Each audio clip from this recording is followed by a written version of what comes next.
بسم اللہ الرحمن الرحیم۔ پیور ویژن 360 کے ناظرین کو خوش آمدید۔ آج کی اس ویڈیو میں ہمارا عنوان ہے زندگی کا درست رخ متعین کرنا۔ یہ ہمارا آج کا عنوان ہے، اور زندگی جو ہے وہ دو طرفہ تعلقات کا نام ہے۔ اسی کا ہم آج جائزہ لیں گے کہ اس میں ہماری کیا ذمہ داریاں ہیں اور ہمیں ان کو کیسے ادا کرنا ہے۔ اگر آپ ہمارے چینل پر نئے ہیں تو برائے کرم ہمارے چینل کو سبسکرائب کریں، ویڈیو پسند آئے تو لائک اور شیئر بھی کریں۔ بات شروع کرتے ہیں۔ زندگی گزارنے کا جو طریقہ ہے، ایک درست رخ ہے، اس کا تعین ہر شخص اپنے لحاظ سے اپنی ضروریات اور خواہشات کے مطابق کرتا ہے، اور ہر شخص یہی سمجھتا ہے کہ جو اس کی زندگی گزارنے کا طریقہ ہے وہی ایک مناسب طریقہ ہے، اور باقی لوگوں کو اس کے ساتھ سنکرونائز ہونا چاہیے۔ یہ ہر شخص کی خواہش ہوتی ہے، لیکن اس میں یہ ہے کہ ہمیں بہت ساری چیزوں کا جائزہ لینا ہوتا ہے کہ کہاں ہماری بات درست ہے، کہاں ہماری بات غلط ہے، کس چیز میں ہم نے صحیح فیصلہ کیا اور کس چیز میں ہم نے غلط فیصلہ کیا۔ اگر اس کا ہم بر وقت درست جائزہ لے لیں گے تو ہماری زندگی کا رخ درست ہو سکتا ہے، اور زندگی کا رخ جو ہے درست متعین کرنے میں ہمیں آسانی ہو سکتی ہے۔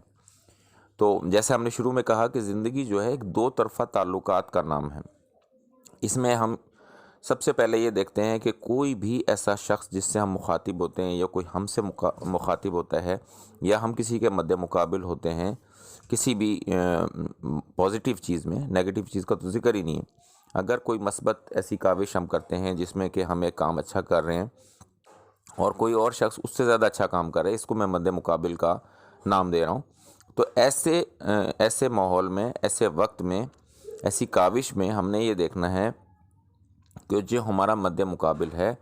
اس کو کیا ہم نے درست شناخت کر لیا ہے۔ جو ہمارا مخاطب ہے، جو ہم سے مخاطب ہو رہا ہے، اس کی غرض کیا ہے، اس کی غائیت کیا ہے، وہ کیا کہنا چاہتا ہے، اس کا مقصد کیا ہے، تو اس کو سب سے پہلے جو ہماری ذمہ داری ہے اس کو درست طور پہ سمجھنا ہے۔ اور یہ کب ممکن ہوگا؟ جب ہم دوسرے کی بات کو بغور سنیں گے، صرف جواب دینے کی نیت سے نہیں سنیں گے، بلکہ پوری طرح توجہ سے اس کی بات کو، اس کے مقصد کو سمجھنے کی کوشش کریں گے کہ یہ شخص آخر کیا کہنا چاہتا ہے، یہ شخص آخر ہم سے کیا چاہتا ہے۔ جب اس کو سمجھنے کے لیے ہم سننے پہ فوکس کریں گے، زیادہ سنیں گے اور کم سے کم لفظوں میں جواب دیں گے، مناسب ترین لفظوں میں جواب دیں گے، تو اس سے یہ ہوگا کہ ہماری زندگی کا پہلا رخ ایک درست ہو جائے گا، اور ہمیں دوسروں کی طرف سے کم مزاحمت کا سامنا ہوگا۔ کیونکہ جب ہم دوسروں کی بات کم سنتے ہیں اور اپنی بات دوسروں کو زیادہ سنانے کی کوشش کرتے ہیں، تو یہاں سے ایک بے چینی جنم لیتی ہے۔ دوسرا شخص یہی سمجھتا ہے کہ جی اس نے میری بات کو سمجھنے کی کوشش نہیں کی، اس نے میری بات کو اہمیت نہیں دی، اس نے اپنی بات کو فوقیت دی، اور یہاں سے ایک ایسی بات شروع ہو جاتی ہے جس کی وجہ سے جو اصل غرض و غایت ہوتی ہے، مقصد ہوتا ہے، جس چیز پہ کام ہونا ہوتا ہے، جو اصل مقصد ہوتا ہے، وہ رہ جاتا ہے۔ تو اس میں مختصر طور پہ اگر کہیں تو ہم نے یہ کرنا ہے کہ ہم نے بہترین سامع بننا ہے، سننے والا۔ سامع یعنی کہ بہترین سننے والا۔ تو اگر ہم دوسروں کی بات کو اچھی طرح سنیں گے، سمجھیں گے، اور مناسب ترین لفظوں میں مختصر جواب دے کے اور دوسروں کو مطمئن کرنے کی کوشش کریں گے، تو ہماری زندگی کا رخ ایک آسانی کی طرف جائے گا، جس میں دوسروں کے لیے بھی سہولت ہوگی اور ہمارے لیے بھی سہولت ہوگی۔ اس کے ساتھ یہ کہ پھر ہم نے جب دوسرے کی بات کو سن لیا، سمجھ لیا، اس پہ رسپونڈ کر دیا، جواب دے دیا ہم نے مناسب، اب اس کے ساتھ ہمیں ایک چیز اور کرنی ہے، وہ یہ کہ ہم نے دوسروں کے لیے ہمہ وقت معاونت کے لیے تیار رہنا ہے۔ ہم نے ایک موقف سنا، اس پہ رسپونڈ کر دیا، اس پہ جواب دے دیا، مناسب جواب دے دیا، لیکن اس میں مناسب جواب میں ایک معاونت کا عنصر نظر آنا ضروری ہے۔ اگر اس میں مخاصمت ہوگی، اگر اس میں مقابلے کی کیفیت ہوگی، یا کسی کو نیچا دکھانے کی ہم کوشش کریں گے، یا اس سے بہتر حل پیش کر کے ہم اپنا علم جھاڑنے کی کوشش کریں گے، تو یہاں سے پھر ایک فساد جنم لے گا جس کا کوئی سلوشن نہیں ہوگا۔ تو ہمارا دوسرا جو پوائنٹ آج کا ہے وہ یہ ہے کہ ہم نے سب کی معاونت کے لیے تیار رہنا ہے۔ ہم نے دوسروں پہ حاکمیت کرنے کی کوشش نہیں کرنی، اپنی برتری ثابت کرنے کی کوشش نہیں کرنی۔ اور پھر اس میں آخری اور تیسرا پوائنٹ یہ ہے کہ جب ہم نے دوسروں کی بات کو سن لیا، سمجھ لیا، دوسروں کی معاونت کے لیے بھی ہم تیار ہو گئے، یہ دو کام ہم نے کر لیے، اب اس کے بعد یہ ہے کہ جب ہم نے دیکھا کہ ایک مسئلہ حل ہو گیا، ہم کسی کے کام آ گئے، ہم نے کسی کے لیے کچھ کر دیا، دوسرے کی بات کو سن لیا، سمجھ لیا، اس کے کام ہم آ گئے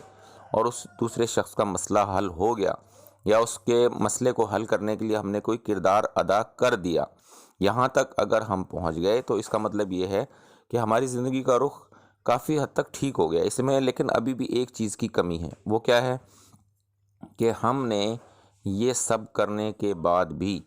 اس شخص سے جس کے لیے ہم نے یہ سب کیا، جس کی بات ہم نے سنی، جس کی بات ہم نے سمجھی، جس کی بات کا ہم نے جواب دیا، اس کے لیے ہم نے معاونت فراہم کی، اس کی مدد کے لیے ہم تیار ہوئے، اس کی مدد بھی کر دی، اب ہم نے اس شخص سے ہم نے صلے کی امید نہیں رکھنی کہ یہ بدلے میں کچھ ہمارے لیے کرے گا۔ تو اگر ہم نے یہ 3 کام کر لیے، یعنی کہ دوسروں کی بات کو سن لیا، سمجھ لیا، مناسب جواب بھی دے دیا، ان کی مدد بھی کر دی اور صلے کی امید نہ رکھی، اگر ہم نے یہ کام کر لیا تو انشاءاللہ ہماری زندگی کا رخ درست ہو سکتا ہے۔ یہی آج کا ہمارا میسیج ہے۔ اگر یہ آپ کو پسند آئے تو یہ دوسروں کے ساتھ شیئر کریں اور ہمارے چینل کا جائزہ لیں، اس پہ مثبت سوچ کے لیے اسی طرح کی مزید ویڈیوز موجود ہیں، اگر وہ سب آپ کو پسند آتی ہیں تو کمنٹس میں اپنی رائے کا اظہار بھی کریں۔ ملتے ہیں بہت جلد انشاءاللہ ایک اور ویڈیو کے ساتھ۔ السلام علیکم۔ اللہ